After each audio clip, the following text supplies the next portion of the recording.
All right. We're not going to go through all this. I put this up here as a reading test. Did everybody pass? Now, we're not going to go through this whole thing, but this is on the ALSC website, and I just wanted you to understand that it's out there.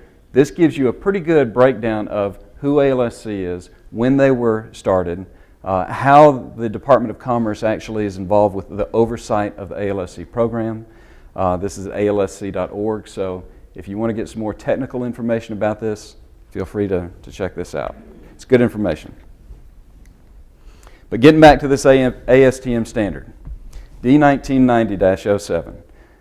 It's the standard practice for establishing allowable properties for visually graded dimension lumber from in-grade tests of full-size specimens. So in other words, this is how we take all of the samples that we pulled. This prescribes how we do this. Go out and actually break these pieces and then figure out how that extrapolates, interpolates, whatever it does, to tell people that if they buy your trees and cut it up and grade it out per the visual grades, this is how strong those pieces will be. Let's see. I want to make sure I didn't skip anything here. This is in accordance with PS20, and PS20 is part of the is referenced in the ASTM standards by the Department of Commerce and the Department of Agriculture. Those are very important things to keep in mind here. Just know that those departments are involved with the promulgation of the design values. Okay? So this isn't something that I'm just doing. I'm not winging this. ALSC is not winging this. We have to actually abide by those departments. The design values are based on a global system. It's a common factor for the entire species group or defined geographic range. This applies not only domestically to the U.S., but this also applies to any species groupings overseas that want to be brought in that could be a competition to southern yellow pine. They make all of those foreign species go through the same steps as far as establishing these design values. Important note. All right, some more math. You guys are going to love this presentation.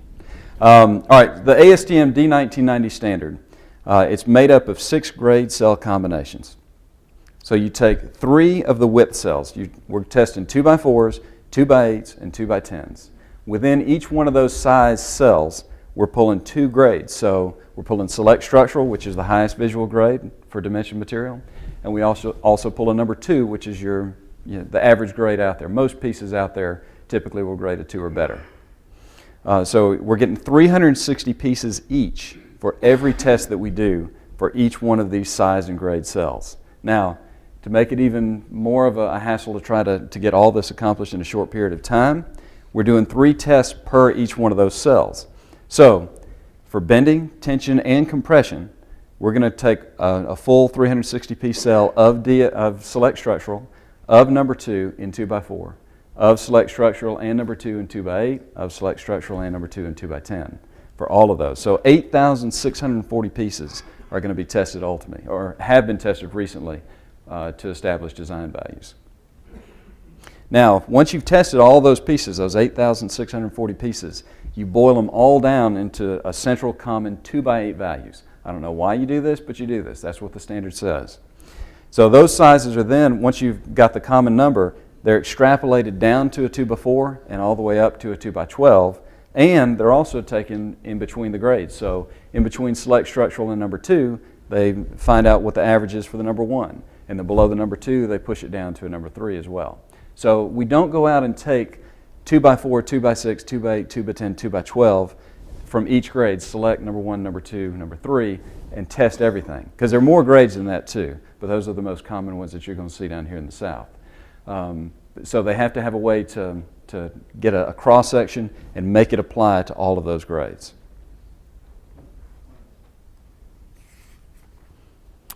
These known values can't be exceeded, but they can be reduced. So if the average comes up, let's say the select structure is relatively high compared to the number 2, and some number 1 pieces are known to be weaker than that, then they will move that down. But the biggest question that I think we need to address today is, where do those samples come from? How do we pull these southern yellow pine samples? Are my trees or my forest being properly represented out there? All right, so the way that they do that is they divide the Southeast into 18 different subregions. Each one of those subregions is set up that way due to geographic reasons.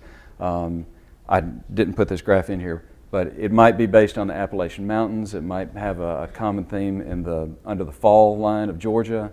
It might be a particular subregion of Texas might have caused one. Only 16 of those subregions, though, were producing any lumber on any kind of measurable basis on this last go-round. So what we did is we put all of the mills that are producing into a hat, ours and SPIB, and ours make up the vast majority of all of the sawmills in the Southeast.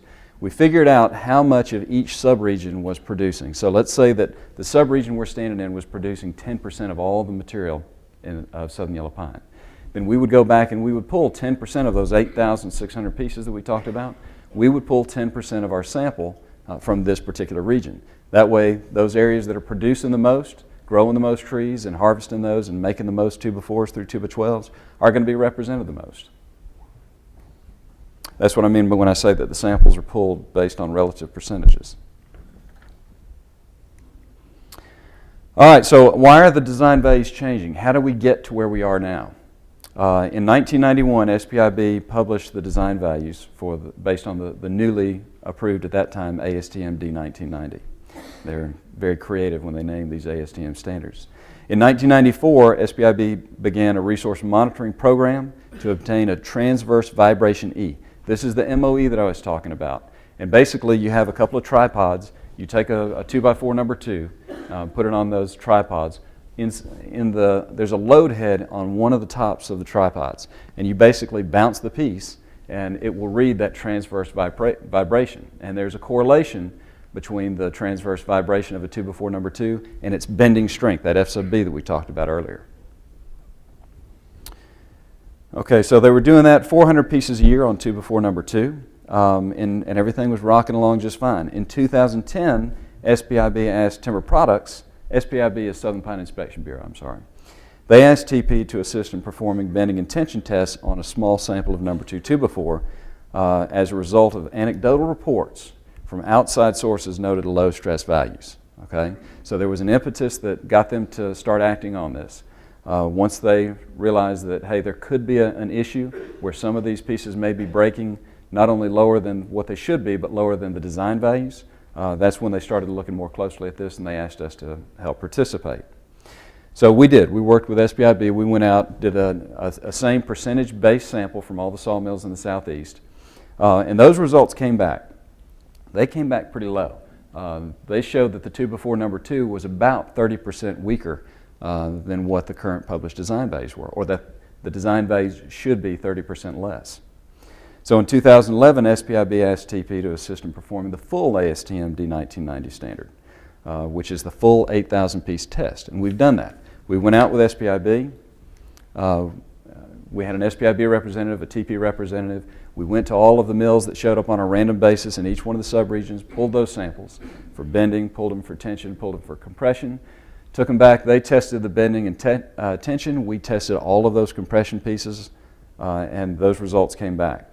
Well, they have not been approved yet by ALSC, but they were submitted to ALSC. I got a text while I was watching the presentation early this morning that stated that the meeting that we're supposed to have tomorrow in Washington, D.C. To vote on this has been postponed. SPIB has pulled those back, so I don't know why, but it's been postponed. All right, so October 2011, just to lead you back up to that, the Board of Review considered SPIB's proposal. There was talk on whether or not to remove the dense versus non-dense grades. If you're involved in the actual lumber side of it all, you may have heard of dense select structural, or DSS, versus select structural, because the dense values do make a piece stiffer and stronger. They dropped the mixed southern pine species grouping. So you know SYP is southern yellow pine. Those are your 4 primary species, but you have Virginia pine and pond pine. Those fall into the mixed southern pine classification. Those have always historically been less than the southern yellow pine, but now we're talking about lowering the southern yellow pine values below what those mixed southern pine values are.